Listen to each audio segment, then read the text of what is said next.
Yesterday, we talked about this little story about Trump's clock and how Iran has 3 days before their oil spine is going to break.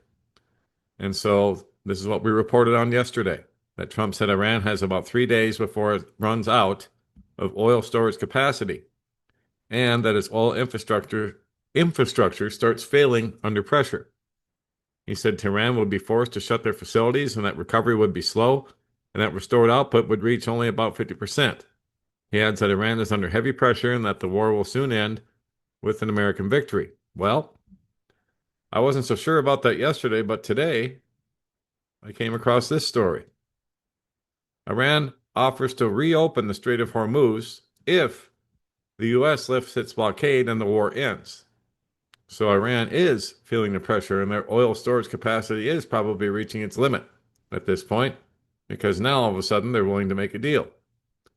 So Iran offered to end its chokehold on the Strait of Hormuz if the U.S. lifts its blockade on the country and ends the war in a proposal that would postpone discussions on the Islamic Republic's nuclear program, according to two regional officials. U.S. President Donald Trump seems unlikely to accept the offer, which was passed to the Americans by Pakistan, and would leave unresolved the disagreements that led the U.S. and Israel to go to war on February 28th. White House Press Secretary Caroline Leavitt said Trump's national security team met Monday and was discussing Iran's proposal, but she offered no detail about the discussion or how the proposal was received. She said Trump would address it later. And that's what I've seen on other websites too, is that Trump is supposed to come out with some kind of a statement today about this offer from Iran. So far, I haven't seen one, but I'll keep my eyes open like I always do. But this leads me to this story right here, which I put up on the community page yesterday, but I don't think it got enough attention because I don't think people realize how serious all of this is. So here we go. From Substack, Chris Martenson reporting. The largest energy shock on record is worse than you think. The oil deficit is massive and it's growing. So the worst energy shock on record is far worse than you think. It's time to take a careful look at the data. And so I'm going to go through this story, guys. I'm going to kind of cruise through it rather quickly, so bear with me. I'll put the link up so you can go through it at your own pace, on your own time. But here we go.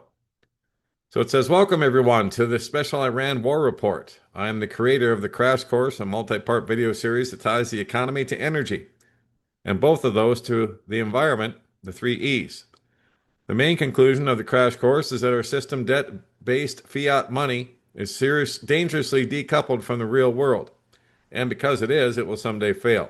It's a case of fiction versus physics, and physics always wins. Has that failure begun? I think it has. Is the failure picking up speed? It most certainly is, and oil is the lubricant. Let's make sure we're all on the same page. I go over this in great detail in the Crash Course, but here's the one slide that tells the tale. Oil and the economy are intimately related. Makes sense, right? Raw material gets dug up out of the ground, which takes energy. They get transported and fashioned into other things, which takes energy. They are shipped to the market, which takes energy.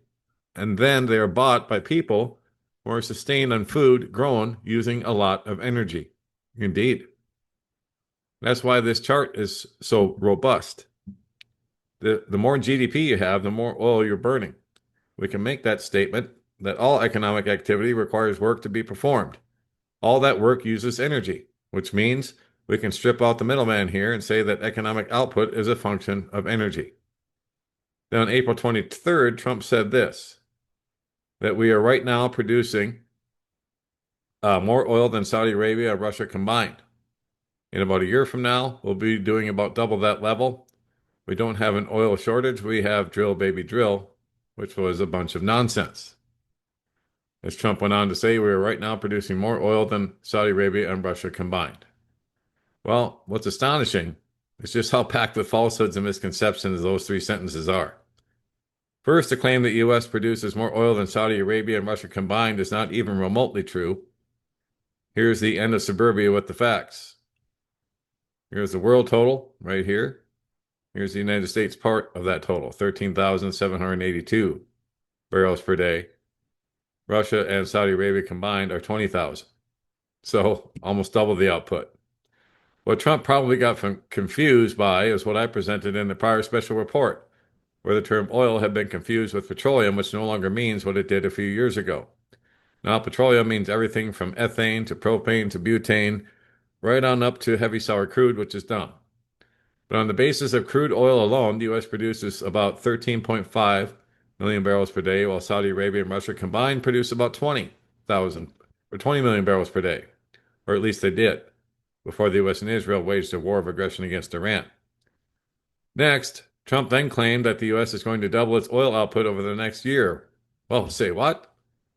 Let's unpack that. First, here's a chart of U.S. oil production from Art Berman that breaks down the production into various sources. The green, yellow, and blue all represent what we call conventional oil production. And we have this tight oil over here. You will immediately observe that conventional oil production peaked in 1970 and has not staged any sort of recovery, and is in fact a lot lower today than it was 50 years ago. Well, I would suffice it to say to that statement that the U.S. has capped a lot of oil wells, especially in Alaska. They're not using anymore. So there's a lot of excess capacity that's been capped off. That's what I've been told. But anyway, moving along. So I hope it's not controversial to suggest that the green, yellow, and the blue parts aren't going to double over the next year. No, most likely not. Which means the red part, shale oil, would have to more than double its own output to make up for the stagnant conventional output. Here's where shale plays are currently. Oops, would you look at that? All the shale basins beside the Permian Basin have been dead flat on their output since 2020, 6 long years ago. So I hope it's not controversial to suggest those basins are not going to magically move more than double their output over the next year. That leaves all of the heavy lifting up to the Permian Basin. So if you take a look at the peak Permian, once again drawing on a truly illuminative chart by Goring and Walsrigate, the Permian Basin has been steadily declining production gains since 2018. Yes, it's been gaining, but less and less with each passing month and year. For U.S. crude oil output to double over the next year, the Permian would have to pack on a whopping 13.5 million barrels per day of new production. That's simply not going to happen.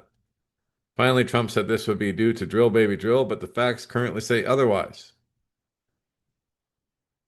Once again, this week we saw another decline in the number of oil rigs drilling in the U.S. If we turn to the EIA itself, we see the most recent annual energy outlook released on April 6, 2026, that the base cap for oil production in the U.S. is dead flat. Further oil exports are expected to be dead flat out until 2050. So accounting for the missing oil, the big trouble is not the degree to which Trump is ignorant of U.S. energy realities, for which I blame his incurious nature and his weak support of staff equally. It's the global energy shock that is set to get worse, even if the Iran conflict magically stops right this minute. Let's start that conversation with this Goldman Sachs analysis. Gulf oil output plunges 57%. Recovery may take months. Goldman Sachs says Gulf crude production has dropped by 14.5 million barrels per day, about 57% below pre-war levels, and it may take months to recover even after the Strait of Hormuz reopens. Yeah, so just reopening it today even wouldn't change much as far as this goes. Analyst Dan Stravian says output could rebound within months if there are no further attacks and shipping fully resumes. But tanker shortages and well damage are major constraints, with available tanker capacity already down about 50%. While limited physical damage and spare capacity from Gulf producers could help, forecasts from the Energy Information Administration and International Energy Agency suggest only 70% recovery after 3 months and 88% after 6. Goldman warns renewed conflict could cause lasting damage to production capacity. And that's the whole point. They want lasting damage to production capacity. They want to reduce production so that they can force us into their 15-minute cities and we can't go anywhere because there's no fuel to go anywhere, right? So if we take the analysis at face value, then 14.5 million barrels of oil plus products are missing, which pencils out to 435 million barrels per month. Now that we're closing in on month number 2 of the war, that's 870 million missing barrels so far. And remember, it's not just the barrels themselves, but also the proportion of exported seaborne oil and related products that they represent. These are massive numbers. You can see all the supplies that are exposed because of the war disruptions. So let's be extremely generous and assume this war ends this weekend and the strait is fully reopened to bi-directional traffic Monday morning, which it's not. The GS analysis then says Gulf oil flows would only be 70% restored after 3 months, and that's again being generous. Let's assume the oil flows recovered to 50% in month one, 60% in month two, and 70% in month three. Running the numbers, this penciled out to another 522 million barrels missing from the Gulf. That translates into 1.4 billion barrels missing from the Gulf, and that's only if the war ends tonight. And he meant right now. That would have been last weekend. This GS analysis proposes that oil flows will restore to 88% by month six. That pencils out to an additional missing 240 million barrels. Add it all up, and the world would still be missing 1.6 billion barrels or 1,600 million barrels. And that's if and only if the strait reopens on Monday, which it has not. Each additional month of closure adds another 435 missing barrels to the total. Now let's staple that analysis to this chart from JP Morgan, perhaps the most important chart to assess the impact of the Gulf War and the clock that's ticking for the U.S. and the West. OECD commercial inventories are absolutely plummeting. But there's also an operational floor below which inventories might still exist on paper, but which are insufficient to continue full operations. I don't know where that is, but it's physically impossible to run inventories to zero. There's a working threshold that cannot be exceeded. So take a close look at this chart. Note that days of inventory is about where it was in 2008 when oil spiked to $220 per barrel in today's dollar terms, $147 then. That price spike in 2008 happened because inventories got tight due to supply being exceeded by demand by just a smidge for 4 out of 5 quarters. That's all it takes to send the oil markets into the stratosphere. Yes, I was selling cars during that time. And I remember how bad it got, where people were trading in almost brand new pickups and trading down into cars and losing a bunch of money because they couldn't afford the fuel anymore. Gasoline had gone to over $4 a gallon at that time, and diesel was over 5 at the time. I remember how bad that was. So to counter these declines in commercial inventories, oil must be released from strategic reserves, which Japan just did again yesterday. But there's a political floor to those releases where each country must decide how much oil it absolutely must hold in reserve just in case a war breaks out or something. So here's the math. Even if the hostilities ended tonight, there's another 760 million barrels of oil that will be missing from the Gulf, which would drag commercial inventories basically to zero. That cannot actually happen. So there must be releases from the OECD strategic reserves to cover the shortfalls. Sadly, there isn't all that much in those reserves compared to the numbers presented above. So here's the estimated strategic crude oil inventories in selected countries as of December last year. China had the most at 1,397. The United States was right behind at 413. If you add up the strategic reserves of the US, Japan, and OECD Europe, you get 855 million barrels. The missing 760 million barrels, again assuming the strait is fully open tonight, is 88% of those combined strategic reserves. Which means there isn't really any possible way for the West to keep oil prices suppressed for much longer. But still it tries. Every day we see these brazen attacks on the price of oil in the U.S. paper futures market, as we do here on Friday, April 24th, 2026. The problem, of course, is contained with the old PQ chart. Price is supposed to be the settling mechanism to clear out any gaps between supply and demand. If supplies are too low, then the prices rise enough to kill enough demand to match the available supplies. That's how markets, or true markets, are actually supposed to function. Price, quantity, and supply. But the U.S. wants oil prices to be lower for political reasons, so it's been suppressing the price of oil. As you can already surmise, that just means the U.S. is going to be selling its own oil to the world at subsidized prices. And that's exactly what's been happening. Here it is. Total U.S. crude oil and petroleum products exports rose to a record 12.9 million barrels per day last week. Total U.S. oil exports have surged by 2.5 million barrels per day since the Iran war began. U.S. oil product exports surged to 8.1 million barrels per day, the highest on record, they say. Just a problem with that. We're selling off of the reserves, not new output. As I detailed in the prior report, those extra exports from the U.S. are not coming from additional oil production, but from stockpile and inventories. In other words, the U.S. energy reserves and buffers are being exported at subsidized prices to maintain the illusion that things are not as bad as they actually are. So, guess what, America? All of your stored up oil that you thought you were going to have for yourselves is being shipped overseas at subsidized prices. And guess who's subsidizing it? The taxpayers. So that ends very badly.